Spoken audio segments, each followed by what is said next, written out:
When I went to pick up my drunk brother, Rhett Meansley, I overheard him asking his best friend, Samuel Horan, "So when are you going to let us meet your secret girlfriend?" My heart raced. Rhett and the others had no idea I was the girl Samuel had been dating for 2 years. The next second, Samuel's tipsy voice drifted over. "Why should I? It's just a fling. Nothing serious." Stunned and heartbroken, I knocked on the door. Everyone turned to look at me. "What are you doing here?"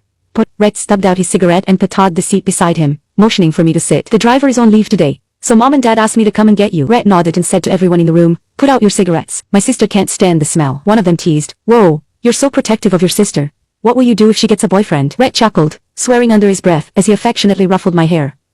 "Don't get any ideas. Ellie is pure and sweet. She belongs to a completely different world from trash like you." A man I didn't recognize spoke up. "Ouch. That hurts. Are you saying there isn't a single one of us here good enough for her?" Rhett looked around, his gaze finally landing on the silent Samuel. "Well, if I had to pick, Sam might barely pass, but after what he just said, forget it. I'm not letting him break Ellie's heart." He was just joking, his tone casual, but Samuel seemed uncomfortable. He looked at me then quickly looked away. "Cut it out. I only see her as a sister." "Sister?" That was a bit much. I stared blankly at his tense, troubled profile, my eyes stinging. Ellie Rhett's voice pulled me back. "Why are you staring at Sam like that?" I quickly looked away, biting down hard on my trembling lips. Someone teased, "Don't be fooled by Sam's looks. He's not a good man." "That's right, Ellie. He just lost a game." And when we asked what he liked about his girlfriend, he said she's young, easy to control, and so gentle and nice, she won't cause any trouble. What kind of answer is that? We used to think he really liked her. But guess what? He said he'd let his pity get the better of him, seeing how completely she was smitten with him. Unbelievable, right? Also, he refuses to introduce her to us. When a guy does that, there are only 2 reasons: either he's too possessive and afraid his friends will take an interest, or he figures they'll break up anyway. So there's no point in introducing her. And he just admitted. "That's enough." Samuel cut in sharply. He slammed his glass onto the table with a loud thud, and everyone fell silent. The atmosphere turned tense and awkward. Rhett, who was closest to him, frowned. "Why are you getting so worked up? Is it about Mara returning?" My heart skipped a beat. Maureen Mortimer was coming back. Samuel lit another cigarette irritably and took a few drags. Then, remembering I was there, he glanced at me and tossed it into the ice bucket. "Don't mention her." Rhett smiled like a seasoned veteran in romance. "Stop pretending. You just said you don't like your secret girlfriend. Is it because you're still in love with Mara?" Everyone knew Samuel was dating someone, but no one knew it was me. Whenever he was out with friends, he would answer my calls and patiently tell me where he was. No matter how busy he was, he never forgot to send me flowers and gifts every week. Even Rhett once said to me, "It seems like Samuel's fallen in love with someone." I might have looked calm, but inside, I was over the moon. Over the past 2 years, he had been attentive and romantic. I couldn't have asked for more from him. The only problem was that he insisted on keeping our relationship hidden. He explained that Rhett, being overprotective of me, would go ballistic if he knew about us. I had believed him until I heard what he said moments ago. To him, I was just a fling not even worth bringing around his friends. Chapter 2. I panicked, my eyes stinging as tears threatened to spill. I quickly made an excuse to go to the restroom and got up to leave. The moment I closed the door, my tears fell uncontrollably. Thankfully, the bar was loud enough that no one could hear my suppressed sobs. My phone chimed with a message from Samuel. "I'll be waiting for you outside." It had only been 10 minutes since I arrived here happily, yet it felt like I had been dragged into icy seawater, my whole body freezing as my hands trembled uncontrollably. In such a short time, I couldn't process any of this. How could I deal with knowing the person I thought I shared a bond with was never serious about me? He only dated me out of pity. In truth, his heart had always been with someone else. A sharp pain stabbed my chest. I took a long time to steady myself before grabbing some tissues to wipe my tears. Then, I walked out. Samuel was leaning against a wall nearby, waiting for me. I looked at him, my tears threatening to fall again. We hadn't seen each other for a month. He had gone abroad on a business trip and only came back today. We initially agreed to meet tomorrow, but I couldn't resist and wanted to see him sooner. That was why I ended up coming here. He slowly walked toward me, staring at my reddened eyes. After a long pause, he said, "I'm sorry." I found those words rather strange. Any girl would want to hear that when her boyfriend made a tiny mistake. This simple sentence could smooth things over. But when things went wrong in a relationship, those words were useless. No explanation needed. Just a direct sentence declaring this love dead. "Samuel, aren't you going to explain what you said earlier?" He avoided my gaze without answering me directly. "Why are you being so sensitive? It was just casual talk between friends." "Why? Take it seriously. I think I've been a pretty decent boyfriend." Was I being too sensitive? Perhaps sensitive people got hurt much more easily. I tried holding back, but my tears fell once more. He reached out to wipe them away, but I turned my head to avoid him. I took a deep breath and continued, "You still like Maureen? Then why did you agree to be with me?" At her name, his expression finally darkened. "Haven't you always known? Why pretend now?" She said coldly. The heater was on, and my breathing hitched. I couldn't seem to catch my breath. My chest hurt as if it were being squeezed, and my head felt dizzy from the heat. It was our first time talking about Maureen, and he immediately dropped his usual warmth, becoming so distant that it felt suffocating. As expected, Maureen was his Achilles heel. I felt like yelling at him, but my throat felt stuck. Samuel's phone rang at the worst possible moment. The screen showed a foreign number with no name saved. However, my intuition told me it was Maureen. His eyes lit up, and he quickly walked past me to answer the call. It hadn't even rung for 10 seconds. as if he was afraid to keep her waiting. Through the noisy music, I heard his gentle voice fading away. Maura. Maura, indeed, my intuition was right. He just never warned me that Samuel didn't love me. When I returned to the room in a daze, Rhett and the others were talking about Samuel. He doesn't even blush, no matter how much we tease him. Why did he get so worked up today?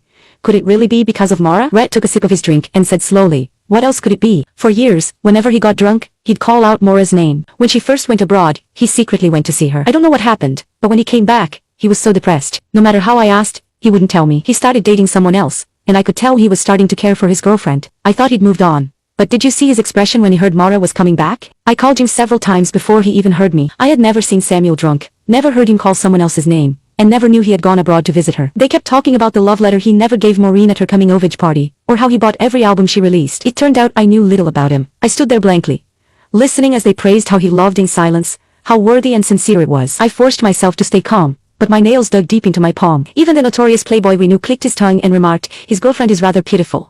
2 years down the drain. I pretended to rub my eyes, wiping away the tears at the corners. Just then, Rhett turned to look at me. Dropping his usual careless attitude, he said seriously, don't ever trust men. Samuel seemed like such a good man and Rhett almost fell for it. He coaxed me into the beautiful illusion he wove, only to shatter it with a mere apology. I nodded and whispered in a barely audible voice, yeah, I sure as hell won't ever again. Chapter, Trace. Samuel never came back. Worried something might have happened to him, Rhett gave him a call. After hanging up, he cursed, that idiot got a call from Maureen, saying she's coming back. Now he's off planning a welcome back party for her. Isn't he crazy? Doing this in the middle of the night? Everyone burst out laughing. I was the only one who didn't. Perhaps my presence made everyone hesitant to speak freely, and the gathering ended sooner than usual. Rhett was pretty drunk, and it took me a lot of effort to get him into the passenger seat of the convertible. He was unusually talkative tonight, mumbling about our childhood. You were so tiny when you were little. Since when did you grow up so much? You can even drive me around now. I had just gotten my driver's license and wasn't very skilled yet, so I gripped the steering wheel with both hands and focused on driving. Seeing me not respond, he kept muttering, why aren't you talking?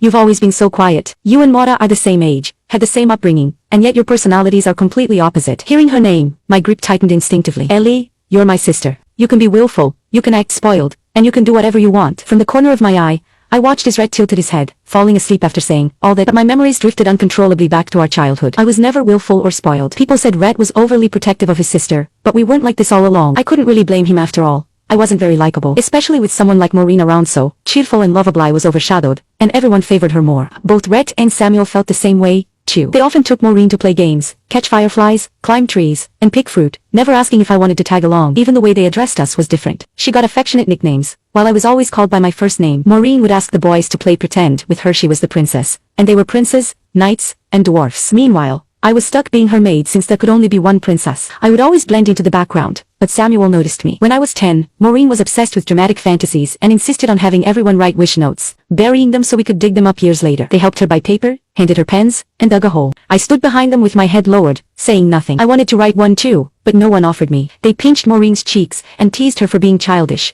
yet their shovels never stopped digging. Even Red assumed I stood so far away because I wasn't interested, but I was just afraid that even if I got closer, no one would notice me. That would hurt even more. But Samuel noticed. While crouched on the ground, he looked up and saw my red-rimmed eyes. Realizing I was too shy to ask, he suddenly called out, Eloise, would you like to write one too? Girls like these things, right?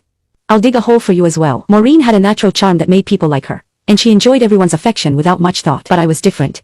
I knew I would never forget the way Samuel looked at me when he asked that question. Throughout our youth, those bits of kindness and care slowly gathered into a love I couldn't put into words. He was right, I knew he liked Maureen. The cello solo he loved to listen to was from her recital when she turned 8. He took ages to master her favorite dish. From what I remembered, he always had eyes for Maureen, and I stood behind them, watching quietly. But he was a gem. Whether as the kind boy I remembered or the confident man he had become, I couldn't help liking him. After Maureen went abroad, he was always in a bad mood. To cheer him up, Red often invited him to our house for meals and games. I used excuses like bringing fruit, or asking math questions to go into Red's room, and that was how I started interacting with him more and more. I slowly grew greedy, hoping that one day he might come to love me. Perhaps my sincerity moved fate, for he started looking at me in a different light. 2 years ago, he blushed and softly asked, Ellie, should we give it a try? Suddenly, the gentle look from my memories overlapped with the cold expression from just now. Haven't you always known?